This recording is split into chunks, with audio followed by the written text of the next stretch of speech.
Ada sholat fitrah, sholat bersih. Gimana sholat fitrah itu? Kalau sholat bukan hanya sujud dan hadas, tapi sujud dan harkat lahir batin. Kalau sholat Allahu Akbar, masih ingat bila itu kita tunggu balik dasar, masih ingat harta.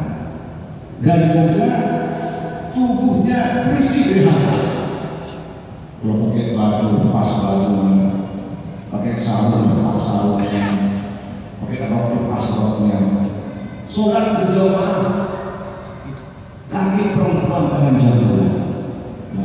Ada di Trenggale itu. Jangan dibayangkan kalau sholat perempuan radang bulan. Kalau lagi sujud kira-kira gimana? Langsung mungkin. At-tahiyat dalam timbulan yang mana ini ada Pak kullu mauludin yuladu ala setiap anak itu fitrah suci bersih. Kalau ini bersih itu baik baik. Mana ada baik baik pakai apa? Jadi sholat dan doa. Tadi itu karena menafsirkan pendapat sini. Betul. Ada yang fakta radikal itu banyak faktor yang dangkalnya agama, kurang memahami situasi dakwah dan juga faktor kezaliman dari penguasa baik ketika dunia atau tingkat itu banyak faktor tidak harus faktor saja. Tapi memang dia ada faktor pemahaman terhadap agama. Ya, waktu itu waktu perang terus. Padahal itu untuk perang terus siapa yang memerangi, di mana berperang, siapa yang berperang, itu penting. Di Indonesia pernah ada resolusi jihad hasil Asmati di Surabaya ini, tapi siapa musuhnya? Jenderal Melawintas Sekutu yang mau menghancurkan Surabaya. Di mana? Di Surabaya yang sedang berperang, diangkat dari Harbi ibarat perang. Yang kemana siapa? Langsung presiden waktu itu Bung Karno melalui resolusi jihad dari hasil Asmati.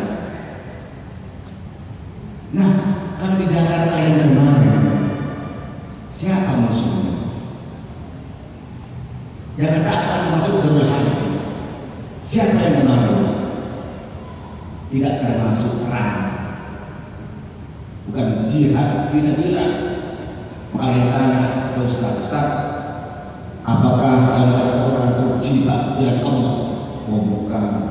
Kalau jihad di jalan Tamrin,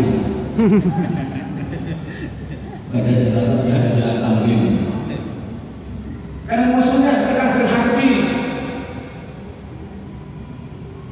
Ya, kemudian Jakarta bukan dari Harbi kalau sedang perang. Yang membantu saya Baru Naim, sama Abu Naim, bukan berhak untuk membantu. Maka maaf, secara itu bukan jihad perang. Ya kalau karena keikhlasannya terus mudah-mudahan tidak ada yang Subhanahu wa Ta'ala, mereka yang meninggal dunia. Itu pendahuluan Tuhan. Yang munculnya tadi itu Bapak Milah Ibrahim Nabi Nabi karena memahami Al-Quran itu dalam arti yang lebih luas. Namanya dakwah. Dakwah dari Indonesia itu bukan yang kekerasan, bukan yang bom. Coba Sunan Bonang, Sunan Giri, Sunan Bonang, tidak ada. Kata sejarah yang malih, bom yang udah nggak ada.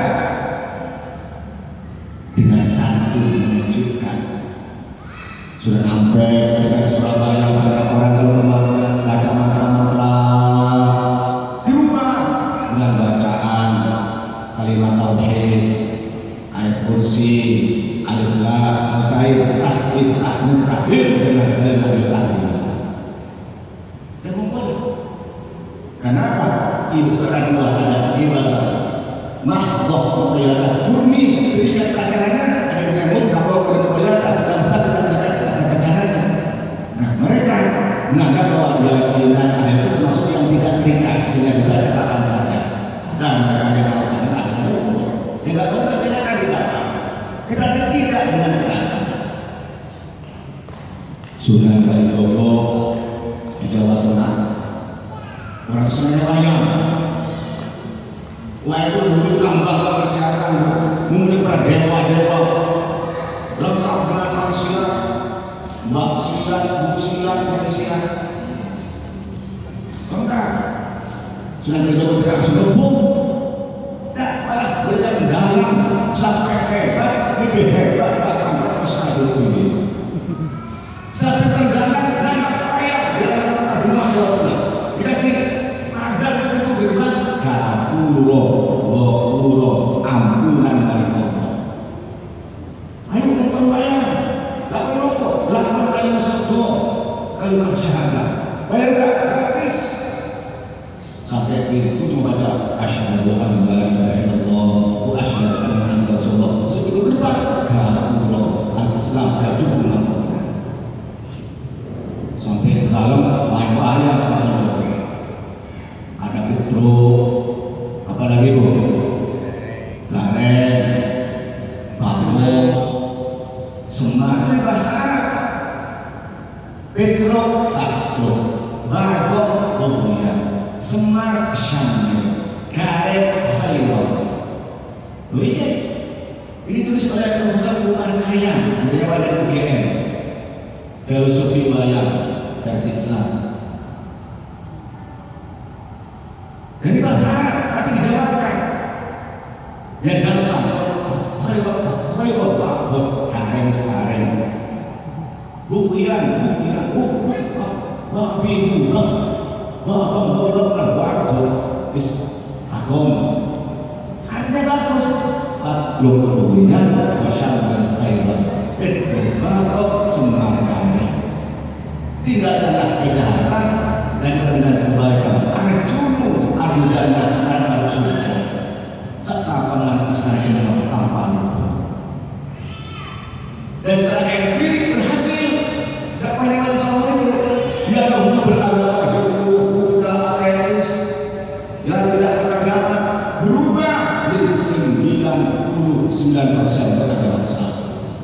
Secara kualitatif berhasil oleh saya.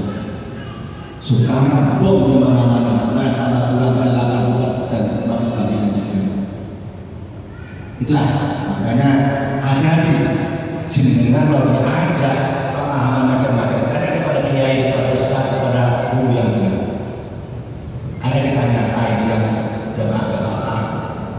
Suaminya ikut hijrah ke Kalimantan. Orang Madura, istrinya orang Sidoarjo, datang sedikit tidak ikut.